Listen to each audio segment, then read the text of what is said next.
9h53, France Info Express.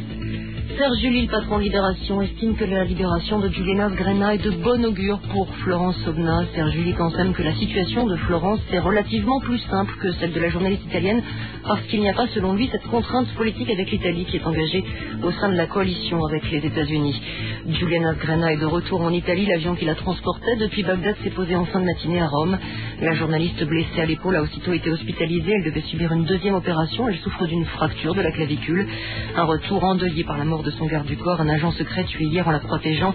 Leur convoi en route pour l'aéroport de Bagdad a essuyé des tirs de la part de soldats américains. Le président syrien Bachar el-Assad pourrait annoncer un repli de ses troupes du Liban cet après-midi. En tout cas, on attend son discours très inhabituel au Parlement. Il peut s'agir d'un redéploiement des troupes vers la plaine libanaise et la Beka. Il peut aussi être question d'un retrait partiel des quelques 14 000 soldats stationnés actuellement au Liban.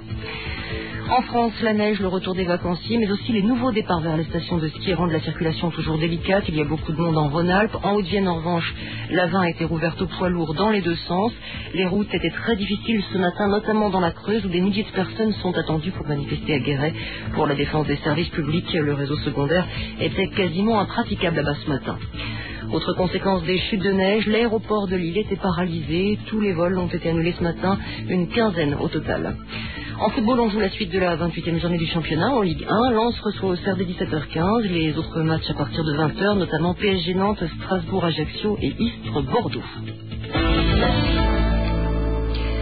En Chine, la session annuelle de l'Assemblée nationale populaire s'ouvre aujourd'hui à Pékin. Elle va durer 10 jours et c'est le grand rendez-vous de la vie politique chinoise. En réalité, les 3000 délégués réunis au Grand Palais du Peuple ne peuvent qu'entériner les décisions déjà approuvées par le Parti communiste. Cette session témoigne aussi du choc entre deux réalités. D'un côté, les vestiges de la Chine communiste, de l'autre, celle du pays qui s'ouvre au monde. Le reportage à Pékin de Caroline Puel.